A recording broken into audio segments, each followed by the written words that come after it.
Ipinaliwanag ni Lei Wancheng na ang tatlong pangunahing samahan ang Myriad Sword Hall, Chen Kun Hall, at Seven Kills Hall ay may kanya-kanyang sistema ng martial arts at mula sa Martial Apprentice, Martial Warrior, hanggang sa Martial Master, Grand Martial Master at hanggang sa unang antas ng Martial God at maging sa ikalawang antas ay mayroon silang natatanging pamamaraan ng pagsasanay at ang bawat sistema ay may kanya-kanyang kalakasan at kahinaan at halimbawa ay ang Myriad Sword Hall ay nakatuon sa sandata at malaki ang kanilang pagpapakamaster sa sword and blade samantalang ang Chen Kun Hall ay nakatuon sa katawan at may pinakamalakas na pagsasanay ng pisikal na katawan at ang Seven Kills Hall naman ay nakatuon sa teknik at may pinakamalakas na kapangyarihan sa iba't ibang lihim na sining at banal na kakayahan at sinabi niya na kung si Ming ay magtatatag ng sariling samahan ay talagang kailangan nitong bumuo ng sariling sistema ng martial arts sa anumang paraan.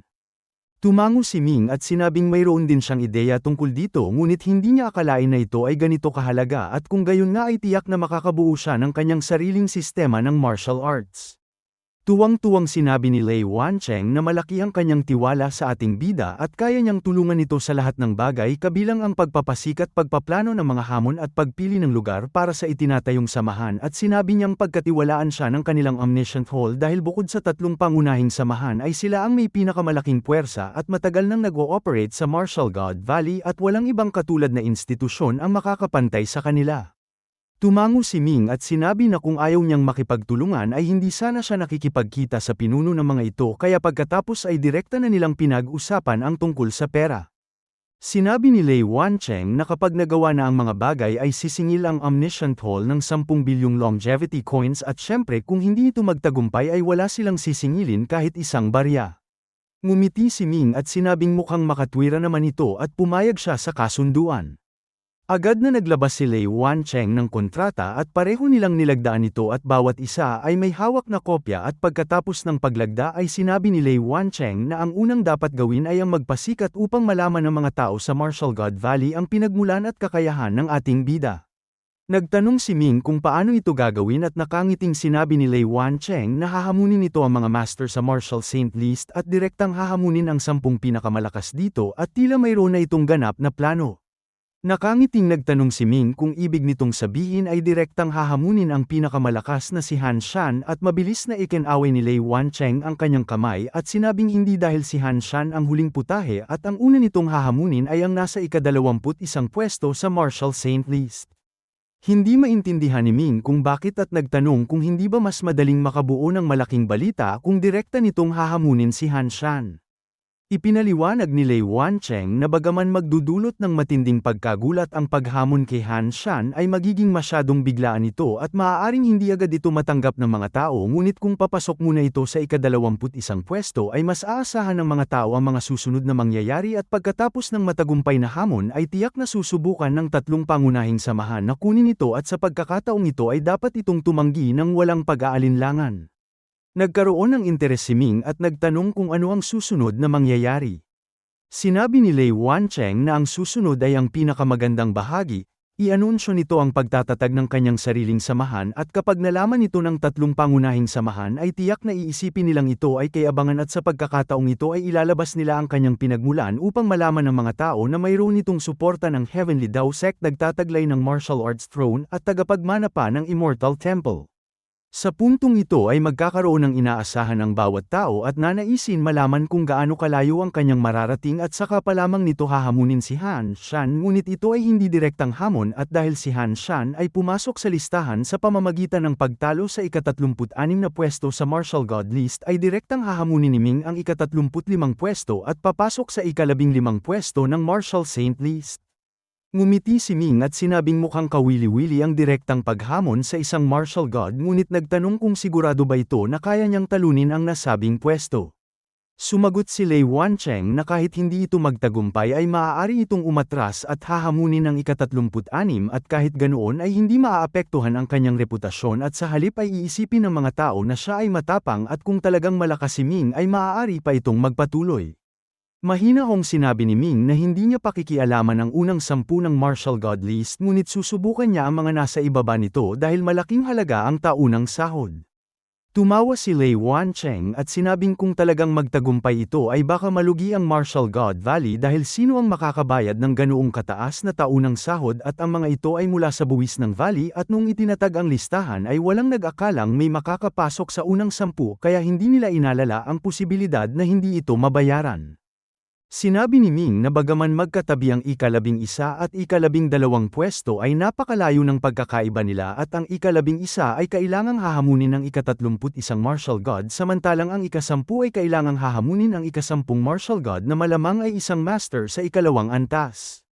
Sinabi ni Lei Wancheng na hindi kailangang magmadali at darating din ang panahon na si Ming ay magiging isang martial god at saka pa lamang makikipagkumpetensya sa listahan at ayon sa kasaysayan ay ang mga pumapasok sa unang 20 ng Martial Saint list ay kadalasang nakakapasok sa unang 10 o maging sa unang 5 ng Martial God list. Masayang tumawa si Lei Wancheng at sinabing ngayon na mismo siya magpapadala ng liham ng hamon para sa ika-35 pwesto ng Martial God list at ang hamon ay gaganapin pagkalipas ng 3 araw.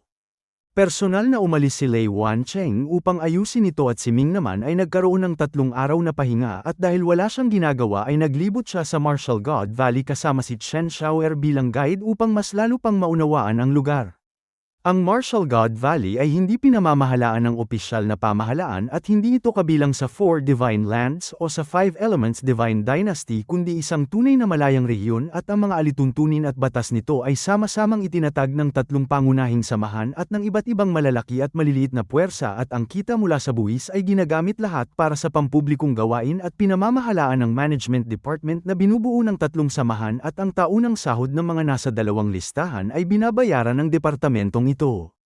Siyempre hindi nasayang ang 3 araw ni Ming at sa tulong ng Omniscient Hall ay nakabili ang Heavenly Dao Sect ng isang mataong lugar at mabilis na nakapagpatayo ng isang sangay doon.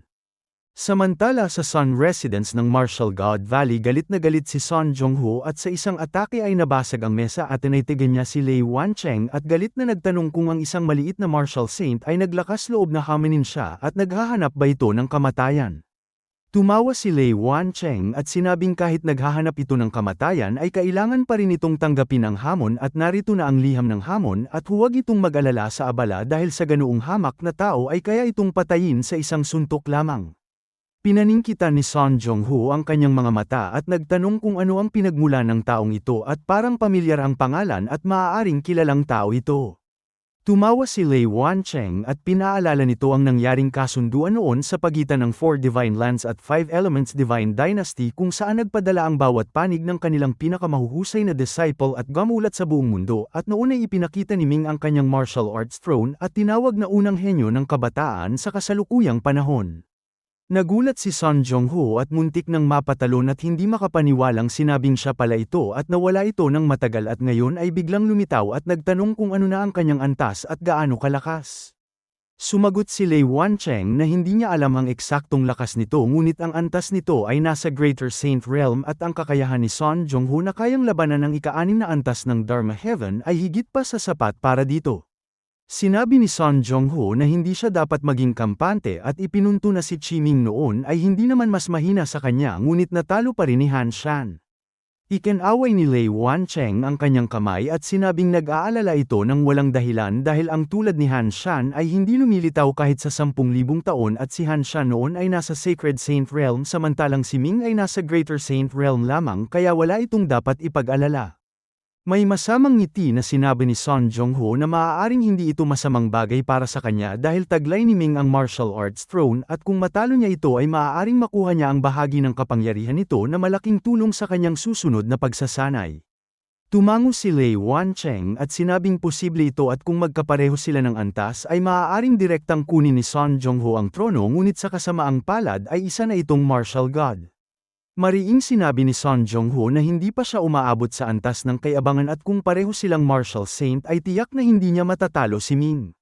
Sinabi ni Lei Wancheng na kung gayon ay napagkasunduan na ang hamon at magkikita sila pagkalipas ng 3 araw sa sandaling sumikat ang araw sa battle platform sa silangan ng valley at pagkatapos nito ay umalis siya. Pagkatapos noon ay ginamit ng Omniscient Hall ang lahat ng impluwensya nito upang mabilis na maikalat ang balita ng hamon at sa loob lamang ng kalahating araw ay kumalat ito sa buong valley at naging usap-usapan na ang martial saint na si Ming na nagtataglay ng martial arts throne ay hahamunin ng ika-35 pwesto sa martial god list na si Sun Jongho.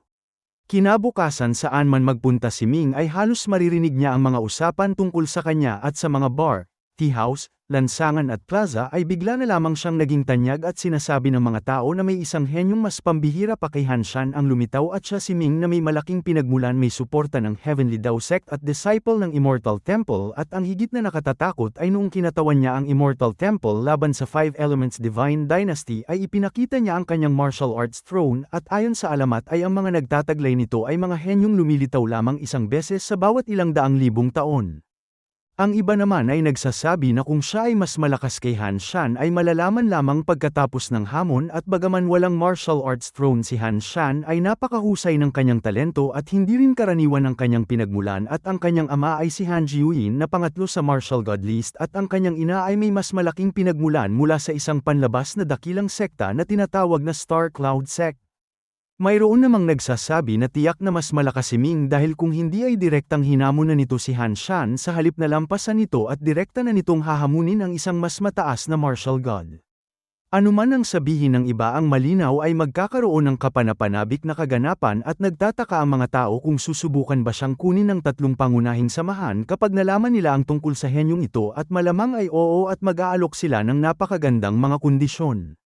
Narinig ni Ming ang mga usapan ng mga tao ngunit nanatili siyang kalmado samantalang si Chen Xiaoer sa kanyang likuran ay nanginginig sa tuwa at kung magtagumpay si Ming ay makakakuha rin siya ng malaking pakinabang sa hinaharap at ang simpleng pagsasabi na siya ang gumabay sa henyong ito sa kanyang paglilibot sa Martial God Valley ay isang karangalang mas nakakahigit pa sa pagiging isang mataas na opisyal. Iminungkahi ni Chen Xiaoer na magandang kumain sa isang restaurant sa unahan dahil oras na ng pagkain at tumango si Ming at sinabing kakain sila dahil kahit hindi siya gutom ay gutom na ang kanyang kasama. Pagpasok nila sa restaurant ay may isang lasing na lalaking may katamtamang edad na sumusuray-suray palabas at nang magkasalubong sila ay bigla nitong isinalpok ang kanyang balikat sa kanang balikat ni Ming at ang lakas ng pagsalpok na ito ay napakatindi at kung ibang martial saint ito ay tiyak na malubhang masasaktan ngunit sa isang iglap ay nalaman ni Ming na may masamang intensyon ito at agad siyang nagpakawala ng banal na lakas na naging mabagsik na puwersa at gumanti. Ang lalaki ay umungol at tinamaan na parang bala at lumipad ng daang metro ang layo at nang tumigil ito ay samuka ng dugo at pumikit at nawalan ng malay. Hindi ito pinansin ni Ming at nagpatuloy sa pagpasok sa restaurant at nagtaka si Chen Xiaoer kung hindi ba ito titingnan ng ating bida at sinabi ni Ming na wala nang dapat tingnan dahil nahimete ito at bagaman isa itong martial god ay hindi ito mamamatay at ang pinakamasama ay malubhang sugat lamang. Nagtanong si Chen Xiaoer kung hindi ba gustong malaman ni Ming kung bakit ito umatake ng pataksil at sinabi ni Ming na hindi na kailangan dahil tiyak na isa itong espiya na ipinadala ni Sun Jongho upang subukan ang kanyang kakayahan at susunod pa ang iba dahil nais nitong malaman ang kanyang tunay na lakas upang magkaroon ng kaalaman sa laban. Kinamot ni Chen Xiaoer ang kanyang ulo at lubos na hindi maunawaan ang iniisip ni Ming at nagtaka kung bakit hindi ito nag-aalala gayong may nagpadala na ng tao upang pataksil na salakayin ito at marahil ay ganoon na lamang ang kanyang tiwala sa sarili. Pagkatapos kumain ng isang malaking hapunan na hindi pa nila natitikman kailanman ay pinunasan ni Chen Xiaoer ang kanyang bibig at may pagsuyong nagtanong kung nais pa nitong magpatuloy sa paglilibot ngunit sinabi ni Ming na hindi na dahil may naghihintay sa kanila sa labas at tumayo ito at agad na lumabas ng restaurant. Sa labas ay nakatayo sa gitna ng kalsada ang isang lalaking may itim na mukha na nakasuot ng masikip na damit at may pasa na ghost head blade sa kanyang balikat at ang mga nagdaraang tao ay lumalayong mabuti at tila takot na takot dito at nakatitig ito sa pintuan ng restaurant na parang may hinihintay. Kinilabutan ang mga tao at sinabing ito ay si Tudi ng Ghost Head Blade na nasa ika-49 na pwesto sa Martial God List at kilala ito sa pagpatay sa tuwing lumilitaw at nagtataka sila kung sino ang kanyang papatayin ngayon. May nagsabi na si Tudi ay may kapatid na nagngangalang Tuko at si Tuko ay sinaktan sa harap ng restaurant kaya tiyak na naparito ito upang makapaghiganti. Paglabas ni Ming ay biglang kumilos ang blade ni Tudi at tila nang inig ang espasyo sa kanyang kilos at mariin itong tinanong kung si Ming ang sumakit sa kanyang kapatid na si Tuko. Mahinahong sumagot si Ming na hindi niya kilala ang sinasabi nito ngunit may isang taong mayabang na sumalakay sa kanya at kanyang isinalpok palayo. Mariing sinabi ni Tudi na ito ang kanyang kapatid at kailangan niyang pagbayaran ito at ang kanyang ekspresyon ay naging napakabagsik at ang kanyang nakamamatay na aura ay tumago sa langit at nakaapekto sa mga tao sa paligid. Malamig nang umiti si Ming at sinabing mahusay ang kanilang pagkakabalak at nagpapalit-palit sila ng tao upang subukan siya ngunit baka ang isang ito ay kulang sa kakayahan at matutulad sa kanyang kapatid na mapapahandusay. Biglang sumigaw si Tudi ng Blade Net at sa isang kisap ay naging 36 na anino at bawat anino ay nagpakawala ng mahigit 10 blade light at ang naglalakihang liwanag ay bumuo ng isang lambat ng blade na bumagsak kay Ming mula sa ulo at hindi ito maaaring iwasan. Hindi man lang nagtangkang umiwas si Ming at si Chen Xiaoer sa kanyang likuran ay takot at napasigaw at napayakap sa lupa ngunit biglang binalot ang mga ito ng dalawang patong ng liwanag na barrier at ang blade light ay tumama rito na parang putik na pumapasok sa dagat at agad na naglaho. Nagulat si Chen Xiaoer at nagtanong kung ano ang nangyayari. Si Tudi naman ay labis na nagbago ang ekspresyon at mabilis na binawi ang kanyang blade light at hindi makapaniwalang tinitigan si Ming at dahil sa kanyang perpektong invincible body ay lubhang lumakas ang kapangyarihan ng kanyang golden bell cover at iron cloth shirt at bagaman isang martial god si Tudi ay hindi niya mabutas ang hindi pangkaraniwang depensang ito. Nagtanong si Ming kung tapos na ito at siya naman at kahit hindi siya gumalaw ay itinutok niya ang space-shattering sword sa unahan at bagaman may distansyang ilang 10 hakbang sa pagitan nila ay biglang umabot ang espada sa harap ng leeg ni Tudi. Napatindig ang balahibo ni Tudi at nagtaka kung anong uri ng sword technique ito at hindi niya alam na ang space-shattering sword ay may kapangyarihang basagin ang espasyo at hindi alintana ang distansya at sa isang hindi inaasahang sandali ay nagawang patayin ito ni Ming at mabilis na iniharap ni Tudi ang kanyang ghost head blade upang hadlangan ito at nagkaroon ng malakas na tunog ng pagtama. Ang sobrang tigas na ghost head blade ay biglang nawasak at dapat malaman na ang space-shattering sword ay may bigat na mahigit 100 bilyong kilo at kung hindi ito na-refine ni Ming ay hindi niya ito magagamit ng normal at ang napakalaking puwersa ng espada at ang pambihirang sword technique ni Ming ay nagparamdam kay Tudi na parang sinasalpok siya ng napakaraming bundok at ang ghost head blade ay nawasak at tumusok sa kanyang katawan at ang napakalaking kapangyarihan ay agad na nagwasak sa kanyang katawan at naging isang tumpok ng laman at buto at bawat buto ay nadurog at naging pulbos at wala nang natira sa kanya.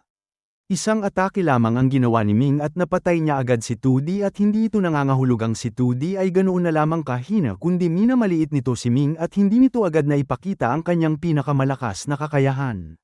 Sa katunayan ng isang martial god ay ginagawang divine form ang kanyang infant soul at ang divine form ay may nakatatakot na kapangyarihan at ang divine form ng isang martial god ay iba sa divine form ng isang divine realm mage at ang isang martial god ay patuloy na pinapanday ang kanyang divine form upang maging mas malakas samantalang ginagamit lamang ito ng mga mage upang mapalayo sa landas ng divinity at halos hindi nito napapabuti ang kanilang kakayahan at ito ay isang tuntungan lamang at habang tumataas ang kanilang antas ay unti-unting nagiging divine infant ang divine form.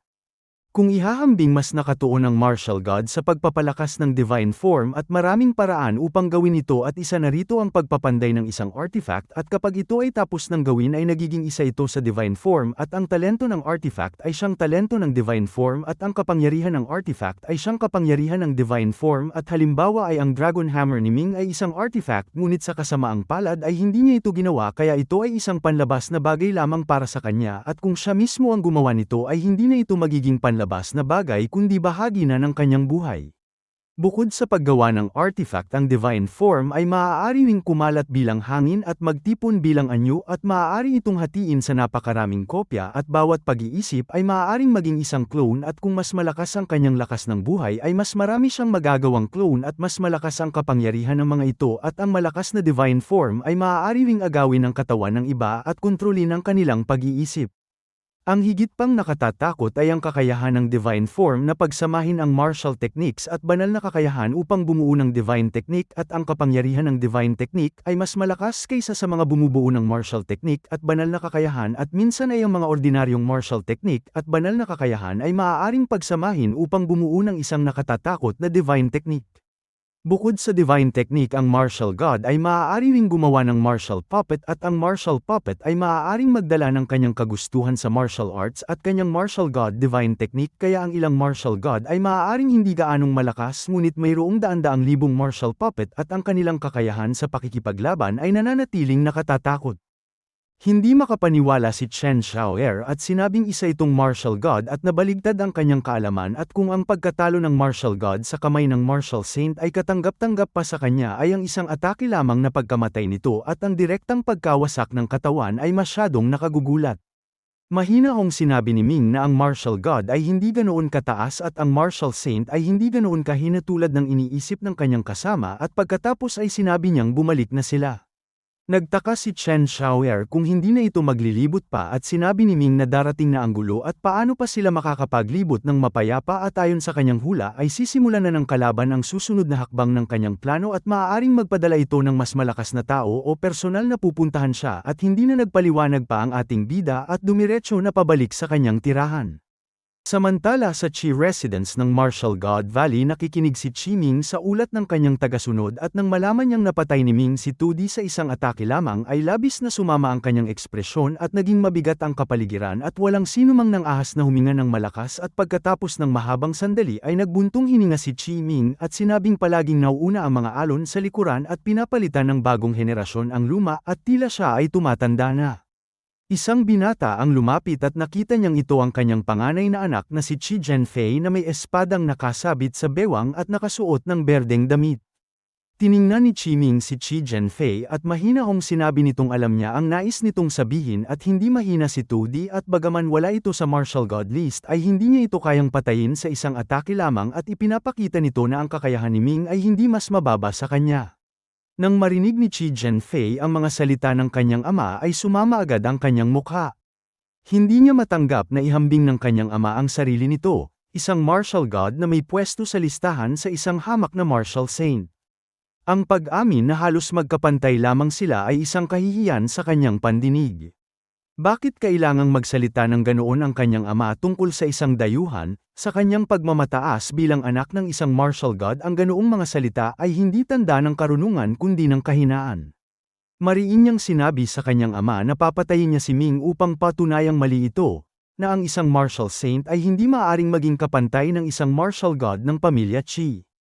Pinagalitan ito ni Qi Ming at tinawag na hangal at sinabing bagaman ito ay dayuhan ay tagapagmana ito ng Immortal Temple at may suporta pa ng Heavenly Dao Sect at hindi ito maaaring patayin ng basta-basta at kung papatayin nila ito at hahanapin sila ng Immortal Temple at Heavenly Dao Sect ay paano nila ito ipapaliwanag.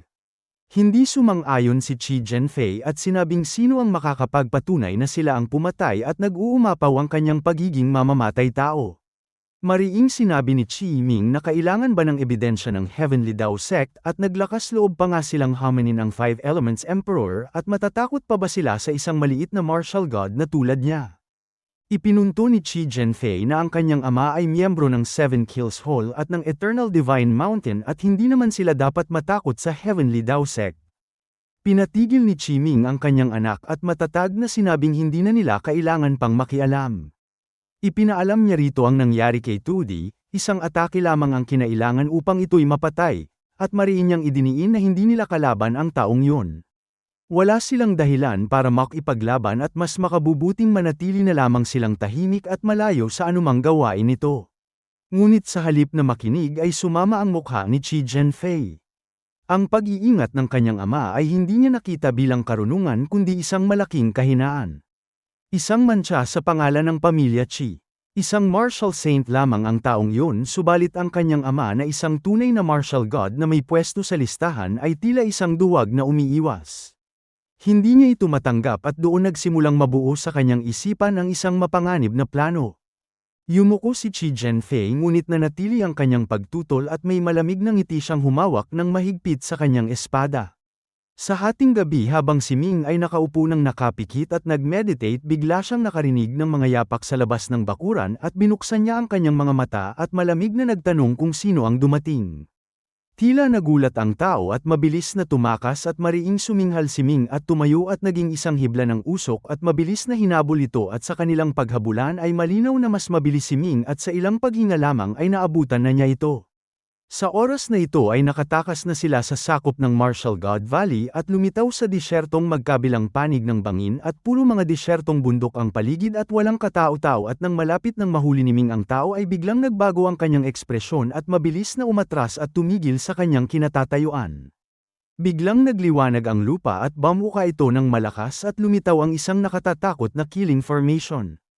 Pinaningkitan ni Ming ang kanyang mga mata at hindi kumilos at ang kapangyarihan ng formation na ito ay sapat upang madaling mapatay ang isang nasa ikasyam na antas ng Dharma Heaven at bagaman may pagkakataon siyang malutas ito ay malaki rin ang panganib na kanyang kakaharapin.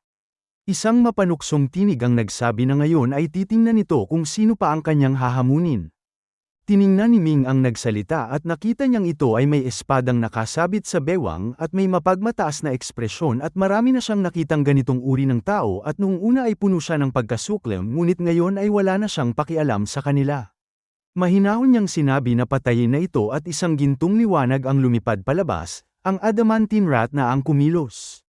Sa isang kisap ay sinira ng gintong liwanag ang killing formation sa bilis ng kidlat at nang wala na ang pagkakakulong nito ay ganap na naipakita ng adamantine rat ang kanyang nakatatakot na kapangyarihan at ang 12 tao ay nakaramdam na lamang ng kawalan sa kanilang isipan at sa sumunod na sandali ay 11 sa kanila ang sunod-sunod na sumabog at ang kanilang katawan ay nawasak at ang kanilang soul ay nagkawatak-watak at tuluyan silang namatay.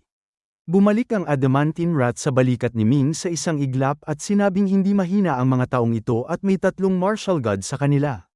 Sinabi ni Ming na ang killing formation na ito ay may napakalakas na kapangyarihan at kayang bitagin at patayin ang isang nasa ikasyam na antas ng Dharma Heaven at nangangahulugang gusto nila siyang patayin. Sa 11 tao ay isa lamang ang natirang buhay, ang binatang may espadang nakasabit sa bewang na si Qi Jianfei na anak ni Qi Ming.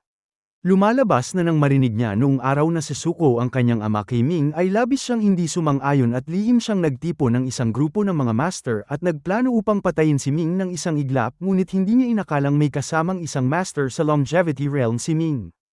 Ang isang tao sa Longevity Realm ay katumbas ng isang martial god sa ikalawang antas at sa buong Martial God Valley ay hindi umaabot sa 10 ang nakakaabot sa ikalawang antas ng martial god at kahit ang kanyang amang si Qi Ming ay walang halaga sa harap ng isang master sa Longevity Realm at sa madaling salita ay ang isang utot lamang nito ay sapat na upang patayin ang kanyang ama.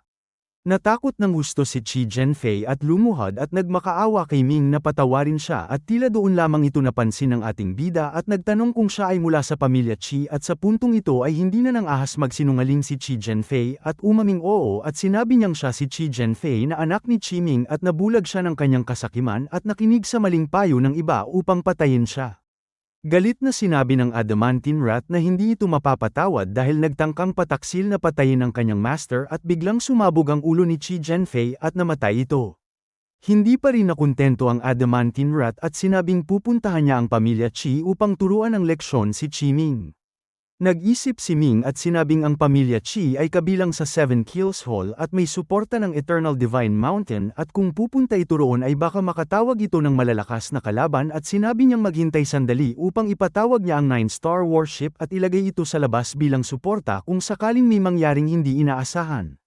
Wala pang kalahating oras pagkatapos mag-utos ni Ming ay direktang lumipad ang 9-star warship sa itaas ng Qi Residence at wala nang pag-aalinlangan ang adamantine rat at sumugod ito bilang gintong liwanag patungo sa pamilya Qi.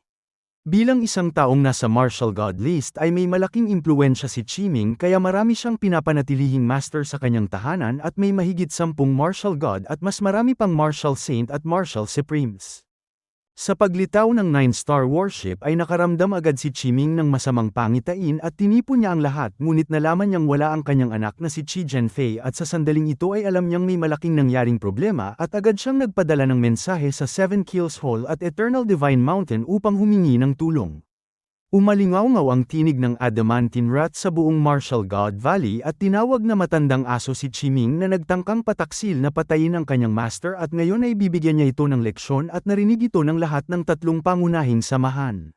Mabilis na sinabi ni Qi Ming na tiyak na may pagkakamali ito at sinubukang magpalipas ng oras ngunit walang pasensya ang adamantine rat at biglang dumilim ang langit sa itaas ng Qi Residence at bumagsak ang napakaraming gintong kidlat at ang mga kidlat na ito ay parang may mga mata at tinamaan ang lahat ng tao sa pamilya Qi at ang mga tinamaan ng kidlat ay nanghina at natamba at nawalan ng kakayahan.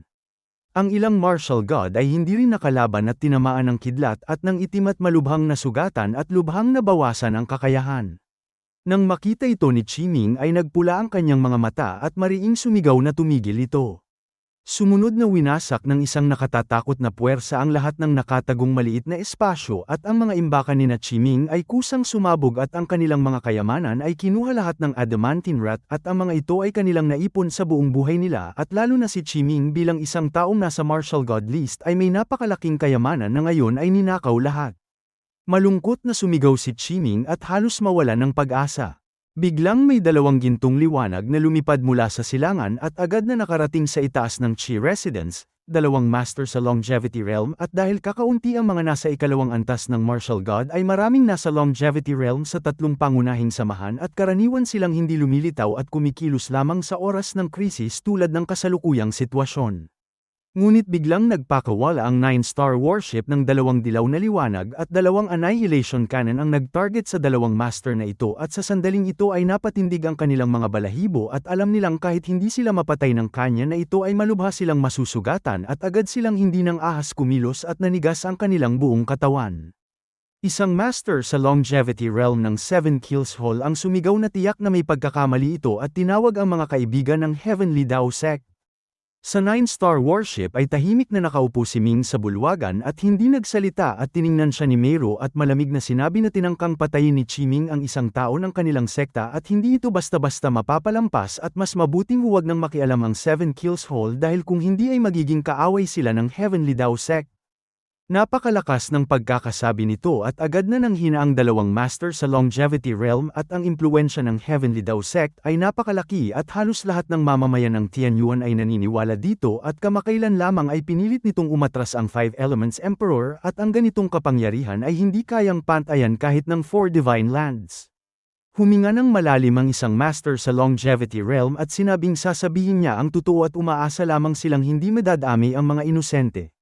Sumagot si Meiro na huwag silang mag-alala dahil ang patakaran ng Heavenly Dao Sect ay hindi sila mananakit ng iba kung hindi sila sinasaktan at ang pamilya Chi lamang ang kanilang parurusahan.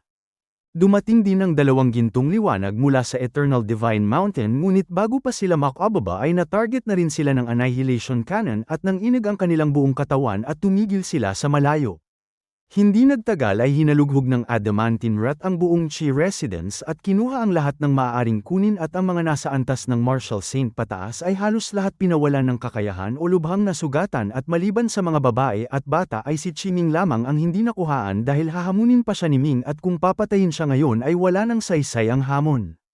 Bumalik ang adamantine rat sa 9-star warship at saka lamang tinanggal ng warship ang pag-target sa 4 na master sa Longevity Realm at dahan-daang umalis. Tumingala si Chiming sa langit at umiyak ng malakas dahil nawala ang kanyang naipon sa buong buhay niya at ang kanyang yaman ay naubos sa isang iglap at malamang ay haharapin niya ang hamon nito at lalo siyang natakot ngunit ang kanyang mga tagasunod ay mas masahol pa ang kalagayan, kalahati ay nawalan ng kakayahan at kalahati ay malubhang nasugatan at nakahandusay sa lupa. Ang 9-star warship ay nanatili na lamang sa itaas ng Martial God Valley at hindi na nagtago pa. Ang ginawa ni Chi Zhenfei ay hindi maaaring balewalain, ito ay isang pagtatangka sa kanyang buhay na inorganisa ng anak ni Chiming.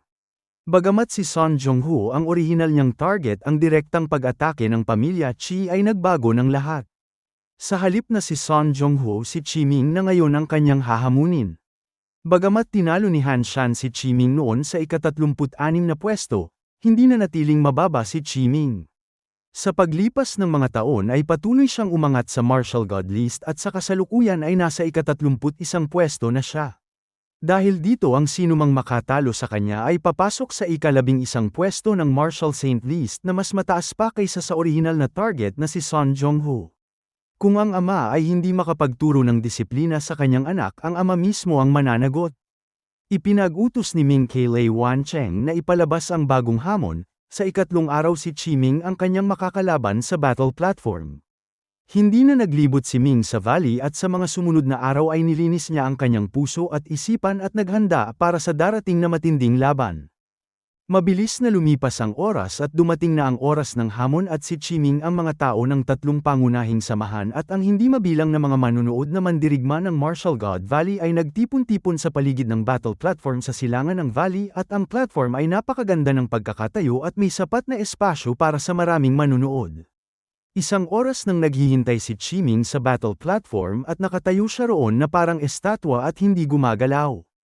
Nagtaka ang ilang manunood at sinabing si Chiming ay nasa martial god list ngunit bakit hindi siya makapaghintay at maagang pumunta sa platform at hindi ba ito nakakahiya? Ipinaliwanag ng isa na ang isang martial god ay may divine form at ginagamit ni Chiming ang kanyang divine form upang dalisayan ang lupa roon at makakuha ng advantage sa kapaligiran at mababa ang antas ng nagtatanong kaya hindi nito ito maintindihan. Sinabi rin nito na hindi direktang nagpapakita na ang humahamon kay Chiming ay napakalakas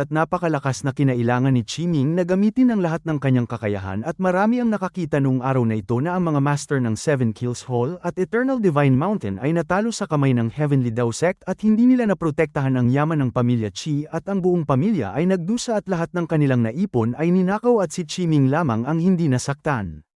Sinabi ng isang may alam na kung hindi dahil sa hamon ay malamang napatay na rin si Chiming at si Chi Jianfei ay isang anak na nagdulot ng kapahamakan sa kanyang ama at kung hindi siya kumilos ng walang pahintulot ay hindi sana humantong sa ganito ang sitwasyon.